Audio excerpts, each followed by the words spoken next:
खास तौर पर उत्तर प्रदेश में, जहां ऐसा लगता है जैसे कानून के नाम पर जंगल राज चल रहा हो। मदरसों के संचालन पर सवाल उठे। हालांकि सुप्रीम कोर्ट ने बाद में इस फैसले को पलट दिया और एक्ट को वैध करार दिया, लेकिन इस प्रक्रिया में जो समय लगा उसने अल्पसंख्यकों को बेचैनी और संघर्ष के दौर में डाला है। जी हाँ दोस्तों, वेलकम एक नई वीडियो में आप सभी का तहे दिल से वेलकम करते हैं। उम्मीद करते हैं कि आप अच्छे होंगे, खुश होंगे। दोस्तों, आप सब जानते हैं कैराना से इकरा हसन जी जो है सांसद, उन्होंने संसद भवन के अंदर एक बहुत ही तगड़ा बयान दिया है जो कि आजकल काफ़ी वायरल चल रहा है। उस बयान को एक बार सुने, आपको यहीं पर सुनाएंगे और उम्मीद करता हूं कि वो बयान आपको अच्छा लगेगा। अच्छा लगे तो उसे लाइक ज़रूर करें। सुने इकरा हसन जी ने क्या कहा। हिंदुस्तान में हर वर्ग को किसी न किसी चुनौती का सामना करना पड़ रहा है, मगर अल्पसंख्यक खासतौर पर मुसलमानों पर जो कहर टूटा है वो किसी से छुपा नहीं है। ये लोग सिर्फ अपने मजहबी पहचान की वजह से निशाने पर हैं। संविधान का अनुच्छेद 15 कहता है कि किसी भी नागरिक के साथ धर्म, जाति या किसी और वजह से भेदभाव नहीं होना चाहिए, लेकिन हकीकत इसके उलट है। हालात इस कदर बिगड़ चुके हैं कि hate speech, mob lynching, bulldozer द्वारा घरों को गिराने की घटनाएं आम हो गई हैं। खास तौर पर उत्तर प्रदेश में, जहां ऐसा लगता है जैसे कानून के नाम पर जंगल राज चल रहा हो। संभल में जो हुआ वो सबके सामने है। पुलिस के संरक्षण में निर्दोष लोगों की हत्या की गई और सरकार ने चुप्पी साध ली। अल्पसंख्यकों पर हिंसा बढ़ती जा रही है, मगर सत्ता में बैठे लोग या तो आंखें मूंदे हुए हैं या फिर इन घटनाओं को बढ़ावा दे रहे हैं। हद तो तब हो जाती है जब न्यायपालिका की बात भी अनसुनी कर दी जाती है। सुप्रीम कोर्ट ने मॉब लिंचिंग पर 11 सूत्रीय निर्देश जारी किए थे। इसमें साफ कहा गया था कि राज्य सरकारें और पुलिस इस तरह की घटनाओं को रोकने और दोषियों पर सख्त कार्रवाई करने के लिए जिम्मेदार है, लेकिन आज भी इन निर्देशों पर अमल नहीं हो रहा है। हाल ये है कि मॉब लिंचिंग को रोकने की बजाय सत्ता में बैठे लोग आग में घी डालने का काम कर रहे हैं। उनकी जुबान से ऐसी बातें निकलती हैं जो नफरत को और बढ़ावा देती है। ये अशांति अब इतनी गहराई तक फैल चुकी है कि हमारे समाज के धर्मनिरपेक्ष चरित्र पर गंभीर सवाल उठ रहे हैं। साल की शुरुआत में ही कई राज्यों में दुकानदारों को अपने नाम बोर्ड पर लगाने के लिए मजबूर किया गया। इसे सेहत और सुरक्षा के कानूनों का हिस्सा बताया गया, मगर असल मंशा कुछ और थी। ये कदम खास तौर पर मुसलमान दुकानदारों को निशाना बनाकर उठाया गया ताकि उनकी रोजी रोटी पर चोट की जाए। पिछले हफ्ते मुरादाबाद में एक मुस्लिम डॉक्टर को हिंदू बहुल्य मोहल्ले में घर खरीदने पर विरोध झेलना पड़ा। वजह बताई गई कि इससे मोहल्ले की सामाजिक शांति बिगड़ जाएगी।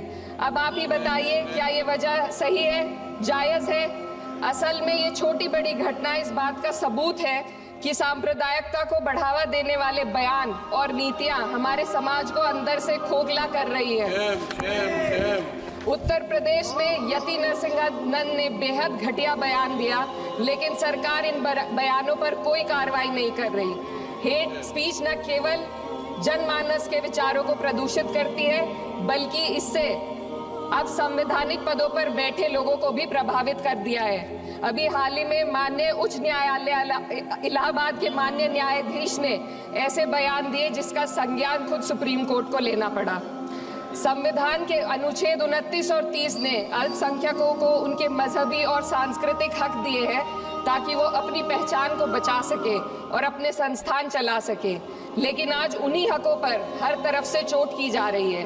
वक्फ जैसे बिल लाकर उनके धार्मिक अधिकारों को छीनने की कोशिश की जा रही है। आज अल्पसंख्यक समुदाय को संविधान द्वारा दिए गए अपने बुनियादी अधिकार पाने के लिए लंबी लड़ाई लड़नी पड़ रही है। ऐसे कई मामले अदालत ने न्याय देकर संविधान की रक्षा की है, लेकिन अदालती प्रक्रिया में जो समय लगता है उसकी वजह से देश के सामाजिक ताने बाने को भारी नुकसान उठाना पड़ता है।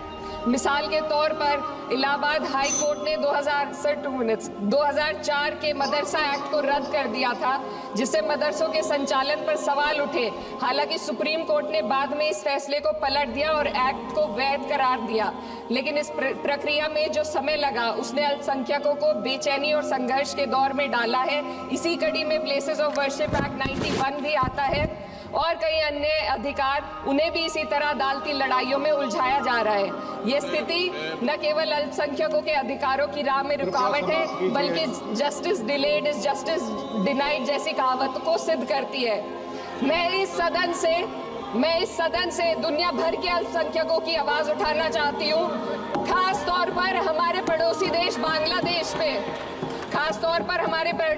बांग्लादेश में अल्पसंख्यकों के साथ जो हो रहा है वे दिल को गहरे तक चोट पहुंचाने वाला है। उनकी जान माल की हत्या की जा रही है। बांग्लादेश हो या हिंदुस्तान हो या कोई और देश, अल्पसंख्यकों की सुरक्षा, इज्जत और अधिकारों की हिफाजत हर सरकार की सबसे पहली जिम्मेदारी होनी चाहिए। मैं इस सदन से अपने देश के अल्पसंख्यकों के साथ बांग्लादेश के पीड़ित अल्पसंख्यकों की आवाज को एक साथ उठाना चाहती हूँ। ये वक्त की पुकार है कि हम सब मिलकर ये सुनिश्चित करें कि किसी भी इंसान को उसकी पहचान या मजहब के कारण डर कर जीने पर मजबूर ना होना पड़े। जहाँ हक छीने जाते हैं वहाँ अमन खो जाता है। ये बात हर सरकार को समझनी चाहिए। अगर हम सच में अपने संविधान का सम्मान करना चाहते हैं तो हमें नफरत और भेदभाव को खत्म करना होगा। हमें ये दिखाना होगा कि ये मुल्क हर वर्ग, हर जाति, हर धर्म और हर समुदाय का है, और जब तक ऐसा नहीं होगा तब तक संविधान की आत्मा सिसकती रहेगी। सर, अपनी बात को खत्म करते हुए मैं एक शेर अर्ज करना चाहती हूँ। ये दाग दाग उजाला, ये शब गजीदा शहर, वो इंतजार था जिसका ये वो शहर तो नहीं। लेकिन अगर इस सदन में बैठे हम सभी सदस्य ये ठान ले कि हमें संविधान के मूल्यों को लागू करना है और उसे लागू करने का प्रयास करें, तो वे सुबह जरूर आएगी जिसके लिए लाखों भारतवासियों ने अपने जानों की कुर्बानी दी थी। मस्जिद मंदिर विवाद को लेकर के नए केस नहीं डाले जाएंगे। और तो आपको क्या लगता है सर, जो पहले वाले जो केस डले हुए हैं वो क्या उस पर सुनवाई? अभी कोई फाइनल ऑर्डर नहीं होगा और उस पर सुनवाई कोई इंटरिम ऑर्डर नहीं होगा और सर्वे ऑर्डर नहीं होगा। ये तीनों बातें अदालत ने आज रोक लगा